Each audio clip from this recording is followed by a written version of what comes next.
கிச்சன்லேருந்து பேசுகிறேன்.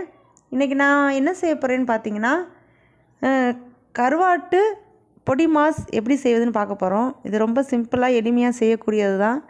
வாங்க இதை எப்படி செய்யலாம்னு வீடியோவில் போய் பார்க்கலாம். அதுக்கு முன்னாடி என்னோடய சேனல் யாராச்சும் சப்ஸ்கிரைப் பண்ணாமல் இருந்தீங்கன்னா சப்ஸ்கிரைப் பண்ணி வச்சுக்கோங்க. ஃபஸ்ட்டு பார்த்தீங்கன்னா இது வந்து பாறை கருவாடுன்னு சொல்லுவாங்க. இது வந்து தோல் வந்து ரொம்ப ரஃப்பாக இருக்கும். இப்போ பார்த்தீங்கன்னா நான் எல்லாத்தையும் அந்த உள்ளே இருக்கிற அதோட சதையெல்லாம் எடுத்துட்டேன் பாருங்கள். இதுதான் அதோடய தோல். இந்த மாதிரி இருக்கும் தோலை எடுத்து நீங்கள் உரிச்சிடணும். பாருங்கள், மண்டை நமக்கு தேவைப்படாது. இது மண்டையை நம்ம யூஸ் பண்ணவும் தேவையில்லை.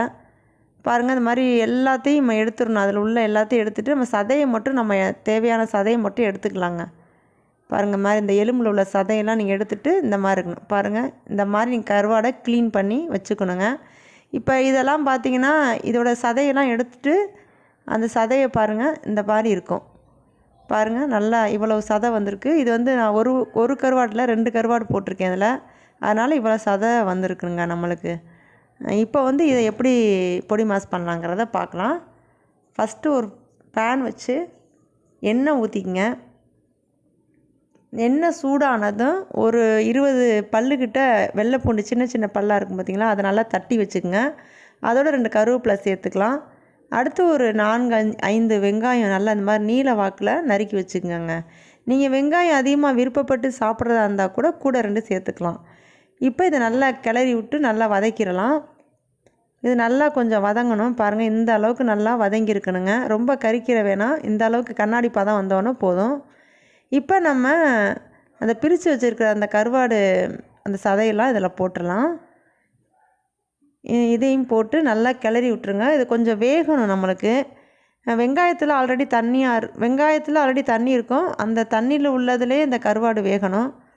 பாருங்கள், அந்த கருவாடில் அந்த எண்ணெயெல்லாம் சேர்ந்து நல்லா வெந்து வந்திருக்கணுங்க. நல்லா வேக வச்சுக்கோங்க. அதுக்கடுத்து நம்ம இப்போ கொஞ்சம் மல்லித்தூள் சேர்த்துக்கலாம். ஒரு 1/4 டீஸ்பூன் மல்லி சேர்த்துக்கலாம். அதுக்கப்புறம் ஒரு டீஸ்பூனுக்கிட்ட சின்ன ஸ்பூனு, அதனால் 1 டீஸ்பூன் நான் மிளகாய்த்தூள் சேர்த்துக்கிறேன். ரொம்ப போட்டுறக்கூடாது, மிளகாய்த்தூள் ரொம்ப உரைக்க ஆரம்பிச்சிடும். அதனால் கம்மியாக போட்டுங்க. அடுத்து ஒரு 1/4 டீஸ்பூனுக்கிட்ட சால்ட்டு சேர்த்துக்கலாம். ஏன்னா ஏற்கனவே கருவாட்டில் உப்பு இருக்கும். நம்ம கொஞ்சம் பார்த்துக்கிட்டு போட்டுக்கலாங்க தேவையான அளவு. நல்லா கிளறி விட்டுருங்க. நல்லா அதை வேக வைக்கணும். அந்த எண்ணெயிலே நல்லா வேகணும். கருவாடு நல்லா வேகணும். சும்மா அப்படி கொஞ்சம் நேரம் கிண்டிக்கிட்டே கிளறி விட்டுக்கிட்டே இருந்தீங்கன்னா நல்லா வெந்துடும். பாருங்கள், இந்த அளவுக்கு நல்லா வெந்ததுக்கப்புறம் இந்த மாதிரி கலர்ஃபுல்லாக சூப்பராக இருக்கும்.